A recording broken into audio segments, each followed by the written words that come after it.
Nadie ha hecho una historia de la brujería en Colombia. Pues el ritual que yo hago es siempre en la noche, ¿no es cierto? Después de las 11 de la noche me convierto en una bruja voladora. Siempre trato como de explicarle a las personas, darles a conocer cómo funciona este mundo. Lo que sucede es que la magia funciona, y todo antropólogo te lo va a decir, funciona dentro de un sistema de creencias. En la brujería hay una sabiduría ancestral de muchos grupos que quedaron ahí marginados porque la brujería es marginal. La brujería es marginal en el sentido en el que es perseguida, pero está llena de conocimientos y de creencias de nuestros antepasados. La brujería contiene también antiguas creencias y sabiduría, hay que decirlo. En la brujería hay una sabiduría. ¿Qué se oculta detrás de todo esto? ¿Qué es lo que hace que una persona busque estos servicios? ¿Qué es lo que lleva a una persona a querer adentrarse en el mundo enigmático de la magia? Y es una puerta abierta también para adquirir mucho conocimiento. Cuando llegamos también a estudiar como la figura de la bruja, nos encontramos primero como con unas explicaciones más históricas, antropológicas, la historia de la casa de brujas, la simbología de la bruja. Y luego cuando pusimos la pregunta en el feminismo, pues nos hacía mucho sentido que fuera una figura de reivindicación feminista, precisamente como porque en esos estudios de la cacería de brujas, pues se encuentra que las mujeres que eran señaladas como brujas, que eran leídas desde los poderes de la época como brujas, pues eran mujeres que precisamente se salían de lo establecido, ¿cierto? Que rompían como con esas normas o con esos órdenes sociales y de género impuestos. Eran, por ejemplo, las yerbateras, las curanderas, las parteras, que tenían una sabiduría muy importante, eran señaladas como brujas. Entonces, el movimiento feminista también siempre ha puesto también muchas preguntas sobre ese ideal de ser mujer y sobre cómo se subvierte ese tema y sobre cómo se sale de lo establecido y sobre cómo somos mujeres liberadas, rebeldes y todo esto. También como que se asemeja mucho con las brujas. Entonces, una de las preguntas que nosotros nos hacíamos también en la tesis era, claro, ahorita, ¿quiénes serían las brujas en la actualidad? Las brujas sí existen, hay que respetarlas y hay que creer en ellas, que las hay, las hay.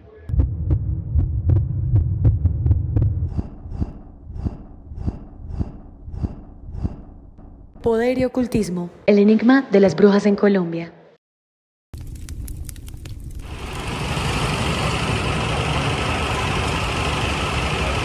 Hola, en esta ocasión quiero compartir con ustedes el conocimiento que tengo como mago, brujo y espiritista, practicante de magia vudú y alta magia desde hace ya varios años, aproximadamente 10 años.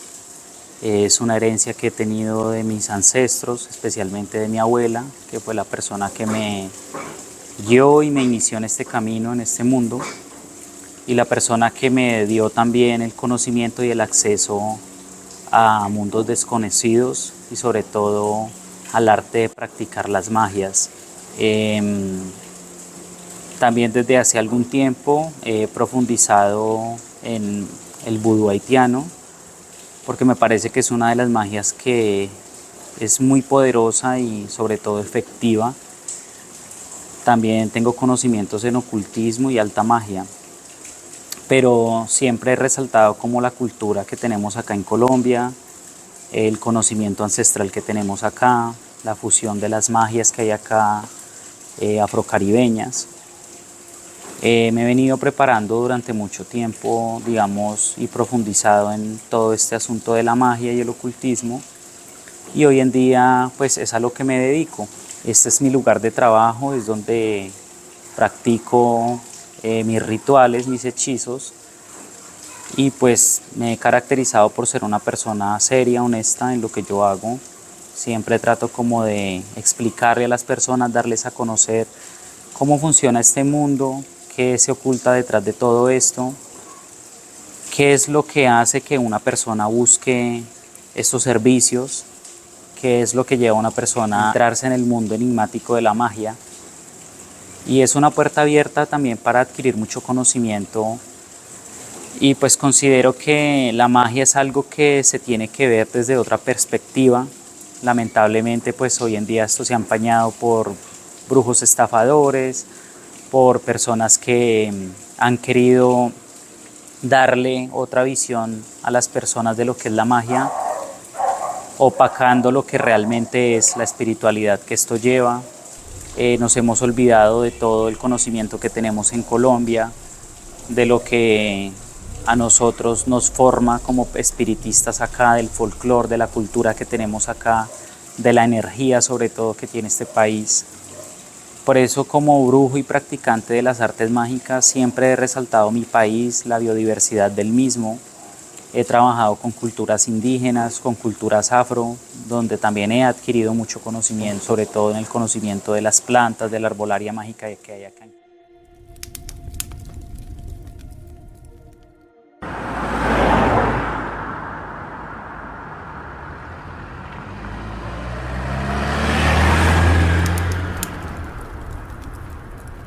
Brujería en Colombia realmente está ligada a las creencias de los indígenas, a las creencias populares, por ejemplo, de la población afrocolombiana.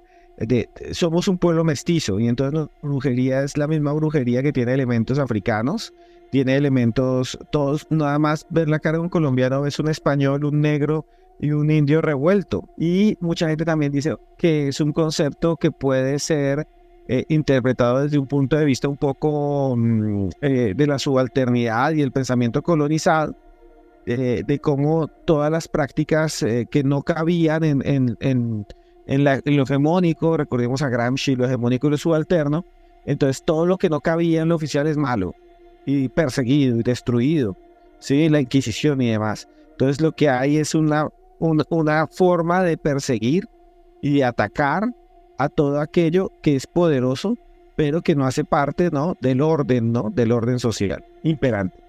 La brujería en todas las esferas, está en todos los digamos, en todos los estratos sociales, y yo creo que es porque de alguna manera representa el poder, ¿no? La brujería es un tipo de poder, pero es el poder de la magia, es una forma de poder simbólica que usan quienes de alguna manera quieren someter a otros o quieren mantener una posición privilegiada. Entonces no es raro que la brujería esté en todos los estratos, pero lo que sí es interesante es cómo se utiliza, ¿no? Entonces, cómo en los estratos altos se utiliza también como una forma de mantener poder, ¿no? O de mostrar poder. También en las guerras, ¿no? Entonces, en las guerras, la brujería se utiliza como una arma más, ¿no?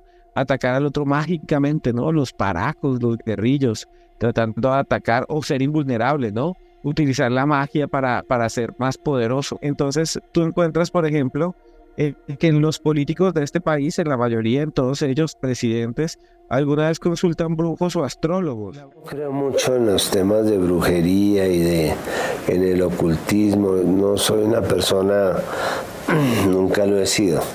Como decía alguien, le tengo más miedo a los vivos que a los muertos.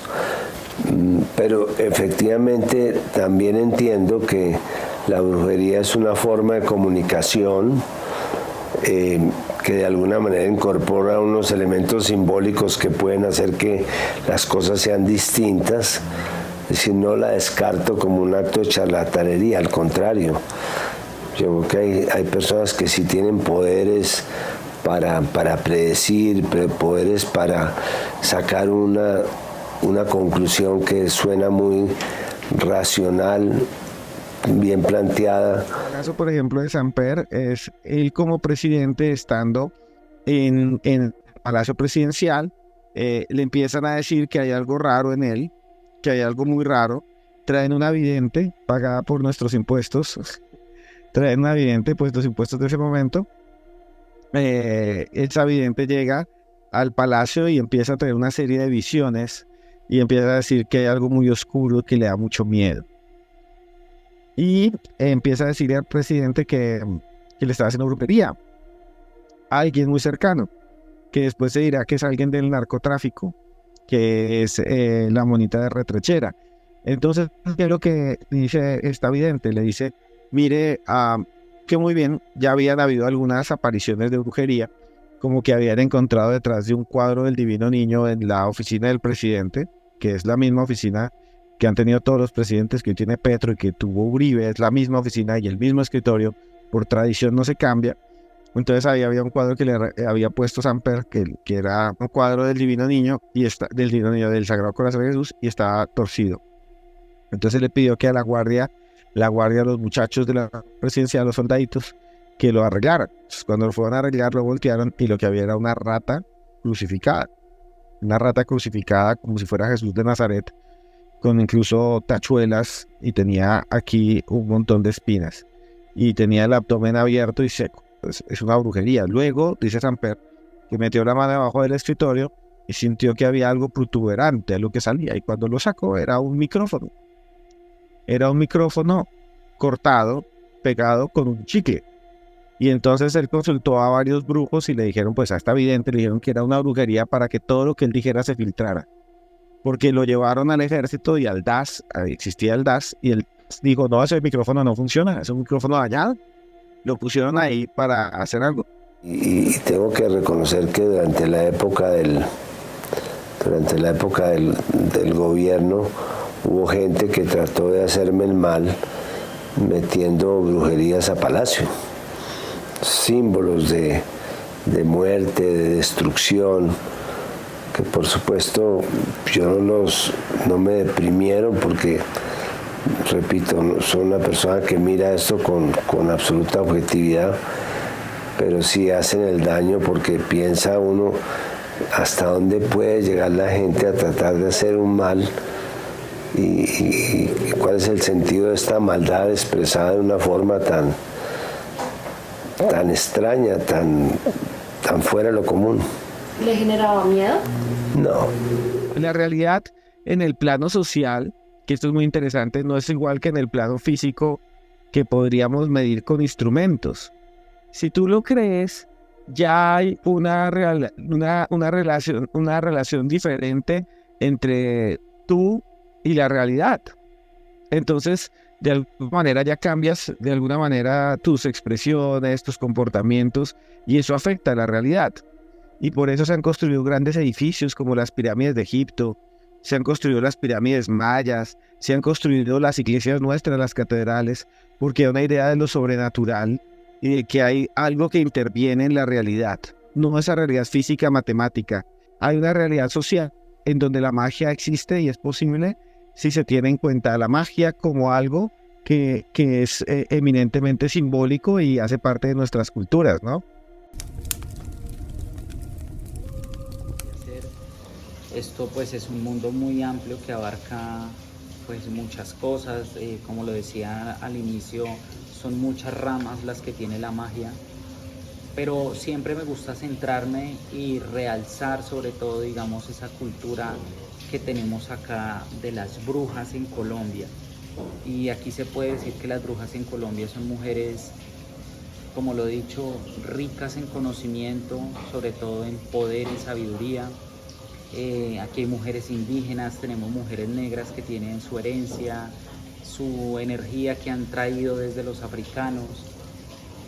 Este país encierra mucho misterio, mucho misticismo. O sea, es decir, en Colombia tenemos diferentes tipos de brujas, unas son más poderosas que otras, pero todas las brujas en general son muy buenas brujas, son brujas que tienen mucho poder y sobre todo cada una tiene un conocimiento y una fuerza espiritual.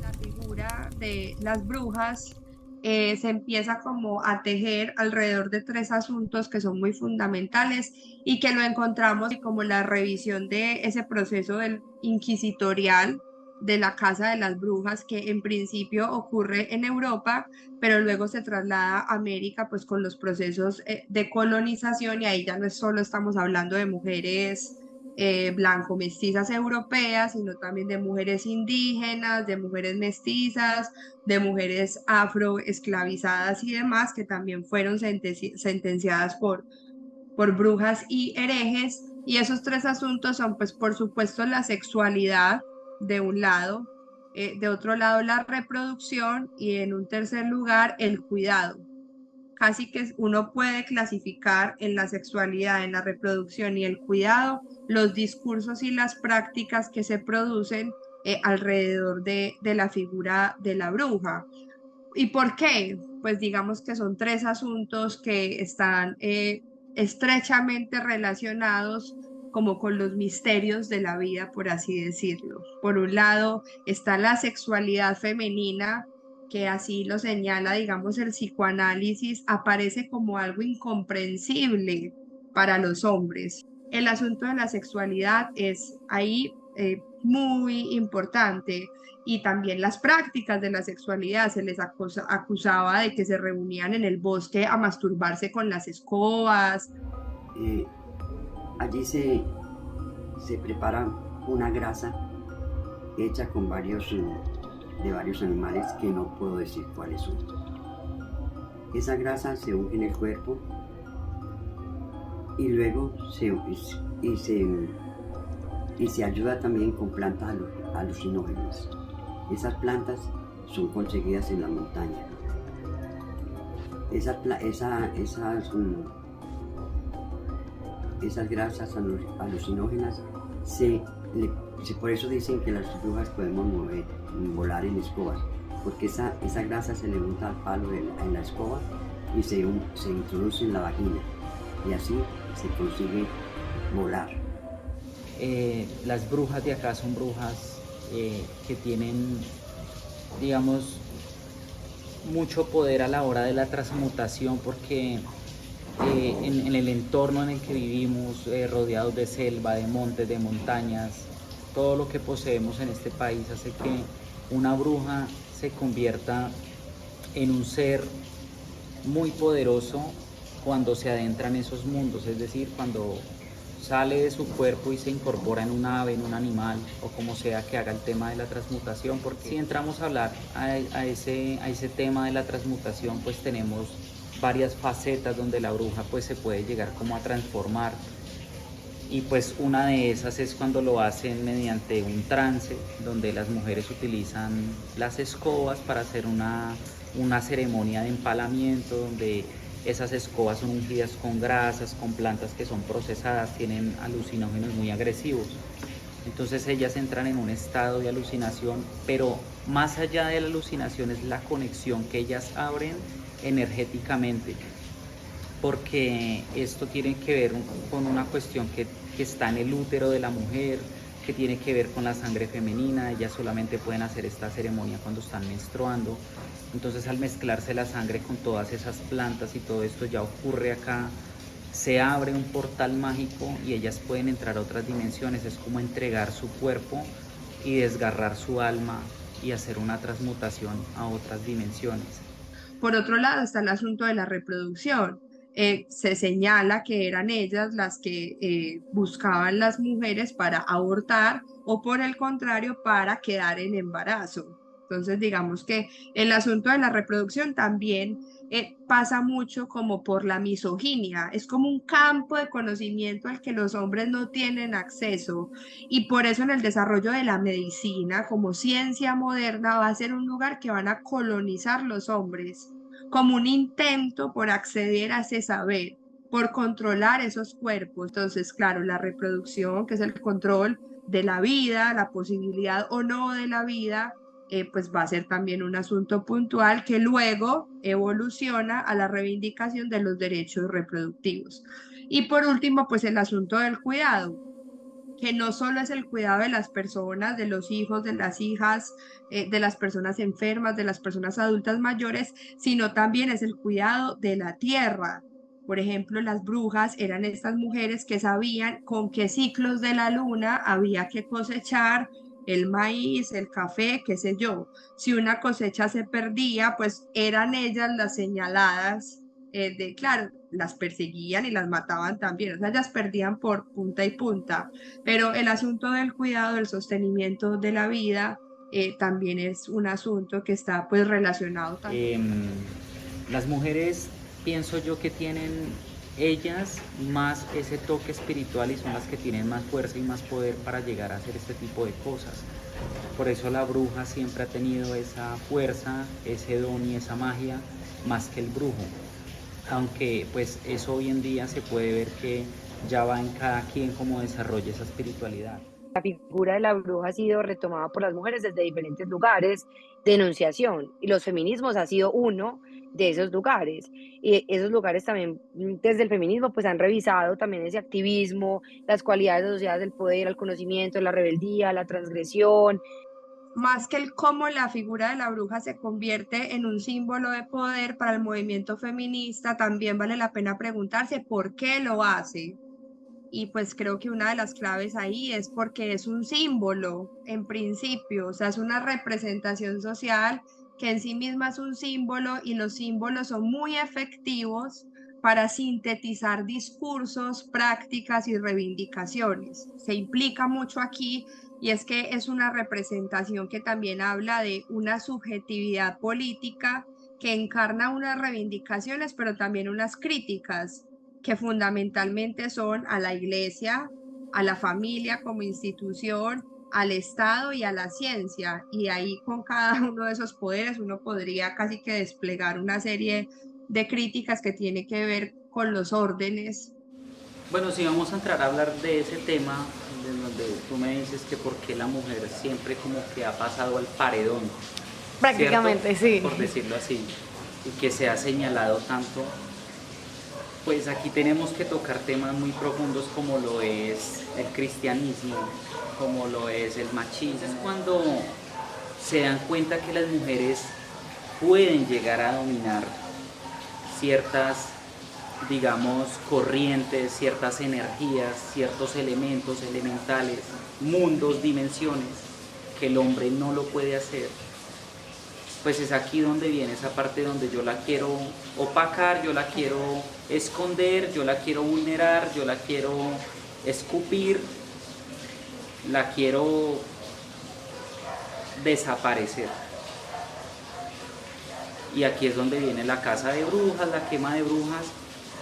¿Por qué hacían eso? O sea, ¿qué los llevaba a quemar una mujer y que ellos se aseguraran que no quedara un solo rastro ni que se fuera a transmitir ese conocimiento? ¿Por qué? Porque les daba miedo.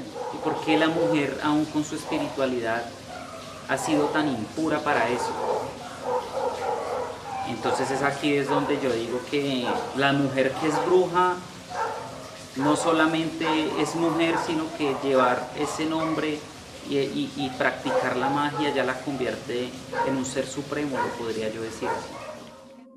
Yo creo que es una figura muy potente para un poco como volver sobre la historia de las mujeres en Colombia, en principio porque pone, pues contradice esta idea misógina de que las mujeres somos una sola cosa y pues se nos niega la complejidad y la figura de la bruja llega a decir como somos muchas porque la bruja es una ventana a un montón de mujeres. Ahí están las yerbateras, las hechiceras, las científicas, etcétera, una lista enorme. Entonces ahí hay un mensaje muy potente que contiene la figura de la bruja, es las mujeres no somos una sola cosa, podemos ser muchas cosas al tiempo, podemos ser contradictorias y podemos ser lo que decidamos ser.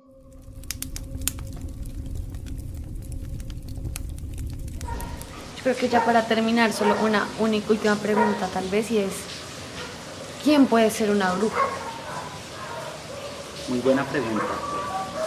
Bueno, mire, yo considero que todas las mujeres, como lo dije anteriormente, tienen una facultad espiritual.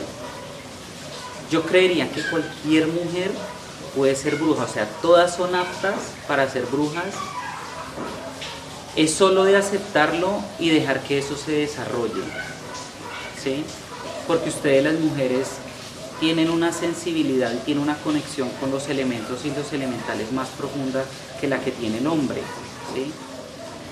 ¿Quién puede ser bruja? Cualquier mujer. Yo de hecho cierro diciéndoles a ustedes que para mí todas las mujeres son brujas. Sí. Solo que unas vuelan y otras no se dan cuenta. Gracias, muchas gracias.